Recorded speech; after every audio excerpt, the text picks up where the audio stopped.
Bismillahirrahmanirrahim. Assalamu alaikum students. My name is Abdul Rahman and I'm teaching you biology. Students, in this session we are going to continue the adrenals or adrenal cortical hormones की discussion करेंगे और फिर उसके साथ आपकी book का एक short topic है gut और उसकी दो important secretions, इनको भी इस session में इंशाल्लाह ताला complete करेंगे. तो details board पे देखते हैं. जी students, adrenal cortex. मैं आपको रिवाइज करवाता चलूं कि एड्रिनल्स क्या हैं. बुनियादी तौर पे वो ग्लैंड्स जो हमारे किडनीज के बिल्कुल ऊपर वाली साइड पे मौजूद हैं और फिर फर्दर उन ग्लैंड्स को जब हम क्रॉस सेक्शन में देख रहे हैं तो हमें पता चलता है कि बैरूनी हिस्सा इसका एड्रिनल कॉर्टेक्स है, अंदरूनी हिस्सा इसका एड्रिनल मेडुला कहलाता है. एड्रिनल मेडुला की सिक्रीशंस एड्रेनलिन और नॉर एड्रेनलिन या एपिनेफ्रिन और नॉर एपिनेफ्रिन, ये हम पढ़ के आ चुके हैं प्रीवियस सेशन में. इस सेशन में स्टूडेंट्स हम कंटिन्यू करेंगे with the adrenal cortex. Adrenal cortex की अपनी स्पेशलाइज सिक्रीशंस हैं, लेकिन सिक्रीशन समझाने से पहले मैं चाह रहा हूं कि हम इसकी थोड़ी सी मजीद डेप्थ में जाएं कि जब हम इसकी एनाटॉमी को देखते हैं तो हमें पता चलता है कि the cortex is further differentiated into 3 different layers और 3 डिफरेंट रीजन्स. और इन रीजन्स के नाम स्टूडेंट्स जरूर याद रखिएगा, इसी मुनासबत से आपको सिक्रीशंस याद रखने में भी आसानी रहेगी. The topmost layer is known as zona glomerulosa, जो बुनियादी तौर पर इसका मतलब क्या है कि ग्लोमेरुलोसा वाली जोन या एरिया. ऑलराइट, फिर इसी तरह फेसिक्यूलेटा और रेटिक्युलरिस, इनकी रिस्पेक्टिव सिक्रीशंस क्या है. The first layer is secreting aldosterone, that is the principal mineralocorticoid within the human body और in the mammalian body.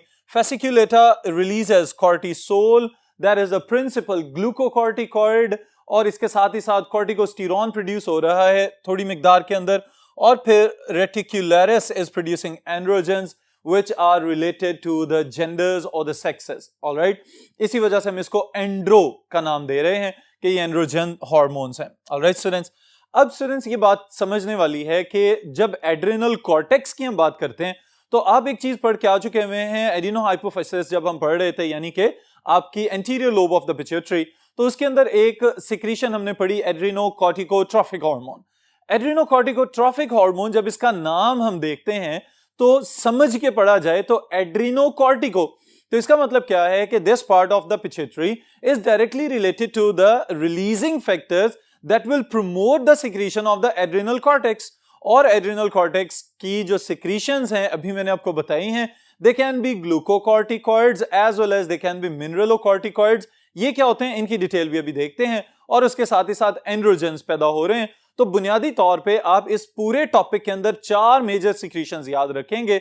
The first one will be aldosterone, the second one is cortisol, the third one is corticosterone and the fourth one are the androgens. Alright students, तो ये 4 secretions हैं जो आपने ज़हन-नशीं कर लेनी है अपने बोर्ड के एग्जाम्स के लिए, that are related to the adrenal cortex. Alright, अब अगर हम स्टिमुलेशन की बात करें स्टूडेंट्स, तो स्टिमुलेशन के एतबार से एक इंतहाई आसान लेकिन उतना ही अहम पॉइंट, और वो क्या कि how the adrenocorticotrophic hormone is stimulated even.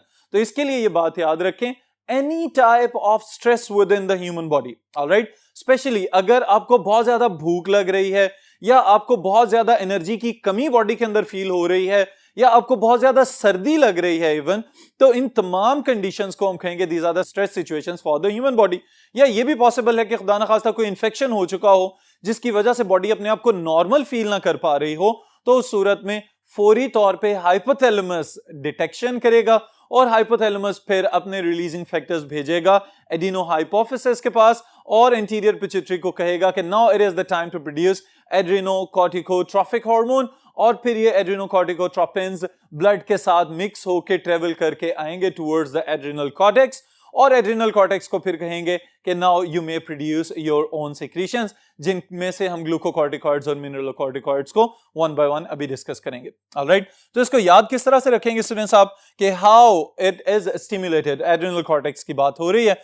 So stress stimulates the hypothalamus, which in turn stimulate anterior pituitary to produce adrenocorticotrophic hormone, and it travels to the adrenals. और फिर adrenals पहले नंबर पे पैदा करना शुरू कर रहे हैं आपका स्ट्रेस हार्मोन, या इसको हम एंटी स्ट्रेस हार्मोन भी कहते हैं. That is the first and the most important glucocorticoid, it is known as cortisol. Alright students, अब केमिकल कंपोजिशन के लिहाज से ये बात याद रखिएगा कि अगर एल्डोस्टेरोन, कॉर्टिसोल या कॉर्टिकोस्टेरोन की बात कर रहे हैं स्टूडेंट्स, तो आपके ज़हन में फौरन आ जाना चाहिए कि they are composed of steroid molecules. और स्टीरॉयड मॉलिक्यूल्स के बैक एंड पे जो प्रिकर्सर मॉलिक्यूल इस्तेमाल हो रहा है that is the cholesterol molecule. Alright, अब है क्या बुनियादी तौर पे cortisol? It is a glucocorticoid. Glucocorticoids को स्टूडेंट्स आप आसानी से याद रखने के लिए एक लफ्ज ध्यान में रख लीजिएगा कि हाइपरग्लाइसेमिक नेचर हो सकती है इनकी। They tend to increase the level of the glucose within the blood, that's why they are known as glucocorticoids. Alright students, functions क्या परफॉर्म कर रहा है कॉर्टिसोल आपकी बॉडीज के अंदर? Increases blood glucose levels by, यहां पे याद रखिएगा दो तरीके हैं जिसके जरिए कॉर्टिसोल आपकी बॉडी के अंदर ब्लड शुगर लेवल या ब्लड ग्लूकोज लेवल को इंक्रीज कर सकता है। The first one is glycogenolysis. अब ये तो स्टूडेंट्स आपके ज़हन में होना चाहिए कि एक मॉलिक्यूल है जिसको हम कहते हैं glycogen. Alright, do not mix it with the glucagon. Glucagon एक हार्मोन है। Glycogen is the reserve of the glucose that is stored with in the liver and the muscles. Alright, तो कॉर्टिसोल क्या करेगा? इस ग्लाइकोजन को तोड़ना शुरू करेगा और आपके ब्लड के अंदर अवेलेबल ग्लूकोज की मिकदार बढ़ाना शुरू हो जाएगा। दूसरी तरफ क्या कर रहा है? Gluconeogenesis from proteolysis. इसका मतलब क्या है कि प्रोटीन्स के ब्रेकडाउन से नए ग्लूकोज मॉलिक्यूल्स पैदा करना शुरू कर देना। इस अमल को हम कहेंगे this is known as gluconeogenesis, नए सिरे से ग्लूकोज की पैदावार। ऑलराइट स्टूडेंट्स, फिर उसके बाद एक इंतहाई अहम चीज, चूंकि ग्लूकोज का लेवल बढ़ा रहा है ये हार्मोन, तो हम ये कह सकते हैं कि it is antagonist to the insulin and it is synergist to the glucagon. Alright students, so it is antagonist to the insulin because it is causing hyperglycaemia, it is increasing the levels of the blood glucose. all right, फिर उसके साथ ही साथ एक important activity जो हम याद रख सकते हैं इसके हवाले से, it is that it is osteoclastic in nature. इसका मतलब क्या है? हड्डियों की कमजोरी का बायस बन सकती है इसकी ज्यादा पैदावार या इसकी ज्यादा एक्टिविटी। वो किस वजह से? स्टूडेंट्स ये भी सुन लें कि ये बाज औकात हड्डियों को डीमिनरलाइज करना शुरू हो जाता है। इस वजह से हम कहते हैं कि इट में प्रमोट ऑस्टियोपोरोसिस, जिसको हम ऑस्टियोक्लास्टिक एक्टिविटी के तौर पे याद रख सकते हैं। ऑलराइट स्टूडेंट्स, फिर उसके बाद the second glucocorticoid is corticosterone. जी स्टूडेंट्स, ये बात ज़हन में रखिएगा कि कॉर्टिकोस्टेरॉन ग्लूकोकॉर्टिकॉइड भी है और at the same time mineralocorticoid भी है, यानी कि बॉडी के अंदर ग्लूकोज लेवल्स में भी इजाफा करेगा और उसके साथ ही साथ बहुत सारे मिनरल आयंस की होम्योस्टैटिक स्टेट को भी मेंटेन करने की कोशिश करेगा। इसी वजह से हम कहते हैं कि the कॉर्टिकोस्टेरॉन is a dual corticoid. It is glucocorticoid as well as the mineralocorticoid at the same time. All right. फिर उसके बाद the most important secretion students, it is aldosterone that has been released by the adrenal cortex. Aldosterone, इसका नाम आपको कहीं ना कहीं सुना हुआ लग रहा होगा। स्टूडेंट्स, जब हम नेफ्रॉन के फंक्शंस पढ़ रहे थे तो उसके अंदर जब हम रोल ऑफ हार्मोन्स वाला टॉपिक पढ़ते हैं तो वहां पे इसका जिक्र कर चुके हुए हैं कि aldosterone is primarily responsible for the active uptake of sodium ions from the glomerular filtrate that is traveling within the nephron or the kidney tubules. all right, तो अब इसको जरा स्टेप बाय स्टेप समझ लीजिए कि ये है क्या। बुनियादी तौर पे एल्डोस्टेरॉन हमारा प्रिंसिपल मिनरलोकॉर्टिकॉइड है। अब इस लिहाज से ये बात भी याद रखिएगा कि प्रिंसिपल मिनरलोकॉर्टिकॉइड सबसे ज्यादा सोडियम को कंजर्व करने में अपनी सारी की सारी फोर्स और सारी की सारी एनर्जी जो है वो सर्व कर रहा है या इस्तेमाल कर रहा है। ऑलराइट, अब स्टूडेंट समझने वाली बात यहां पे ये है कि it conserve sodium ions in the blood, और किस तरह से ये अमल मुकम्मल किया जा रहा है? Reabsorption of the sodium ions and water from the distal convoluted tubule. अब यहां पे एक समझने वाली बात ये है कि अगर एल्डोस्टेरॉन सोडियम आयंस की रीअब्जॉर्प्शन को बढ़ाएगा तो सोल्यूट्स के पीछे साथ साथ पानी भी मूव करके ब्लड के अंदर आ जाएगा। इसकी वजह से students Aahista Aahista blood pressure में भी इजाफा हो जाता है। इस प्रोसेस को मजीद समझने के लिए एक मैकेनिज्म हमारे किडनीज के अंदर चल रहा होता है जिसे हम रेनिन एंजियोटेंसिन एल्डोस्टेरॉन साइकिल या रिएक्शन कह सकते हैं। तो बुनियादी तौर पे इस ओवरऑल मैकेनिज्म से हो क्या रहा है? सोडियम आयंस की एक्टिव रीअब्जॉर्प्शन यानी कि एक्टिव अपटेक, और पानी जो है वो साथ ही मूव करके ब्लड के अंदर आ रहा है, ब्लड प्रेशर में इजाफा हो रहा है, लेकिन एक खतरनाक काम भी साथ हो रहा है, और वो क्या है कि एल्डोस्टेरॉन के इन्फ्लुएंस के तहत पोटेशियम आयंस को प्रोड्यूस किया जाता है with in the kidney tubules, या यूं कह सकते हैं कि नेफ्रॉन के जो डिस्टल कन्वोल्यूटेड ट्यूब्यूल के सेल्स हैं वो पोटेशियम आयंस को रिलीज करना शुरू कर देते हैं। सोडियम चूंकि ट्यूब्यूल से निकल के ब्लड में चला जाता है तो पोटेशियम जो है उसकी जगह पे ट्यूब्यूल्स के अंदर जा रहा होता है। इसका मतलब ये है कि आहिस्ता आहिस्ता ब्लड में से पोटेशियम निकाल के तो किडनी ट्यूब्यूल्स के अंदर ग्लोमेरुलर फिल्ट्रेट या अल्टीमेटली यूरिन का हिस्सा बनाया जाएगा। तो हम ये कह सकते हैं कि एल्डोस्टेरॉन में प्रमोट हाइपोकैलीमिया, यानी कि पोटेशियम आयंस की कॉन्सेंट्रेशन में आहिस्ता आहिस्ता कमी करता हुआ ये हार्मोन हमें नजर आ सकता है. Alright, so it increases blood pressure and can lead to hypokalemia by secreting potassium ions into the kidney tubules. All right students, these are the important functions जो आपने याद रखने हैं. फिर उसके साथ जो अहम चीज हर हार्मोन के साथ हम रिलेट करते हैं कि अगर कहीं किसी ग्लैंड में से कोई ओवर एक्टिविटी नजर आ रही है या अंडर एक्टिविटी नजर आ रही है तो उसकी वजह से कौन कौन सी बीमारियां या कौन कौन सी अलामात के जरिए आप चेक कर सकते हैं कि बॉडी का कोई पार्ट जो है वो कहीं ना कहीं खराबी का शिकार हो चुका हुआ है. तो यहां पे स्टूडेंट्स हम डिस्कस करने जा रहे हैं अंडर सिक्रीशन, यानी कि एड्रिनल कॉर्टेक्स की अपनी खराबी और उसकी वजह से उसकी जो प्रोडक्शन है, जो हार्मोन्स उसने पैदा करने हैं, उनकी मिकदार में कमी होती चली जाए. ऑलराइट, यहां पे याद रखने वाली चीज स्टूडेंट्स क्या है? Addison's disease. एडिसन्स का जिक्र हम पहले भी कर चुके हुए हैं, जहां पे हमने मेलानोफोर या मेलानोसाइट स्टिमुलेटिंग हार्मोन पढ़ा था, वहां पे भी इसका जिक्र आ चुका हुआ है. Addison's disease is an auto immune disorder. Alright students, आपके अपने ही white blood cells adrenal cortex के सेल्स को तबाह कर देते हैं. तो इसकी वजह से क्या हुआ? एड्रिनल कॉर्टेक्स तो तबाह हो गया. एड्रिनल कॉर्टेक्स जब खुद ही मौजूद नहीं तो इसकी सिक्रीशन आहिस्ता आहिस्ता कम होते हुए बिल्कुल ही खत्म हो जाएगी. और इसकी सिक्रीशन खत्म होते साथ ही जो खराबी स्टूडेंट्स हमें नजर आ रही है वो क्या है कि ओवरऑल बॉडी के अंदर जो मसल्स हैं वो कमजोरी का शिकार होना शुरू हो जाएंगे. और ना सिर्फ ये कि मसल्स कमजोरी का शिकार हो रहे हैं, बल्कि उसके साथ ही साथ जो खतरनाक पहलू है इसका वो ये है कि बॉडी की जो एबिलिटी है स्ट्रेस सिचुएशंस को फेस करने की, सर्दी को, भूख को या और किसी किस्म की कोई इंफेक्शन को फेस करने की या उसके खिलाफ मुकाबला करने की जो सलाहियत आपके पास मौजूद है, जब एड्रिनल कॉर्टेक्स नहीं होगा तो उसकी सिक्रीशंस भी नहीं होंगी, तो फिर वो ऑर्गेनिज्म एड्रिनल कॉर्टेक्स की एब्सेंस में किसी किस्म की स्ट्रेस सिचुएशन को फेस नहीं कर सकेगा और खुदा ना खास्ता समटाइम्स इसके एड्रिनल फेलियर की वजह से डेथ भी हो सकती है. ऑलराइट, तो इस वजह से adrenal cortex plays a critical role even in life saving secretions. Alright students, तो आप इसको पॉइंट्स में किस तरह से याद रखेंगे? Destruction of adrenal cortex due to autoimmune disorder lead to general metabolic disturbance, weakness of muscle action, loss of salts and ability to withstand stress situations is lost. और वो वाली स्ट्रेस सिचुएशन जिसमें नॉर्मल कंडीशन में हम बिल्कुल ही bother नहीं कर रहे होते, हम उसको स्ट्रेस समझ भी नहीं रहे होते, लेकिन हमारा एड्रिनल कॉर्टेक्स खुद से ही बहुत सारे मसाइल का हल निकाल रहा होता है.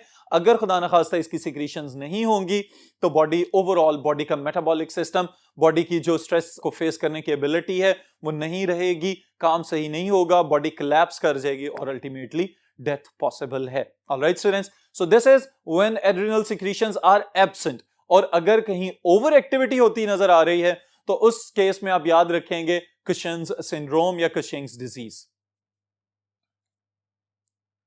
जी students, now what is Cushing's disease? यहां पे बुनियादी तौर पे हम डिस्कस क्या करने जा रहे हैं? ओवर एक्टिविटी, यानी कि अगर एड्रिनल कॉर्टेक्स जरूरत से ज्यादा हार्मोन्स पैदा करना शुरू हो जाए तो उस सूरत में क्या किया जाएगा? यहां पे स्टूडेंट समझ लें, too much cortical hormones specially cortisol की सिक्रीशन में इजाफा हो रहा है.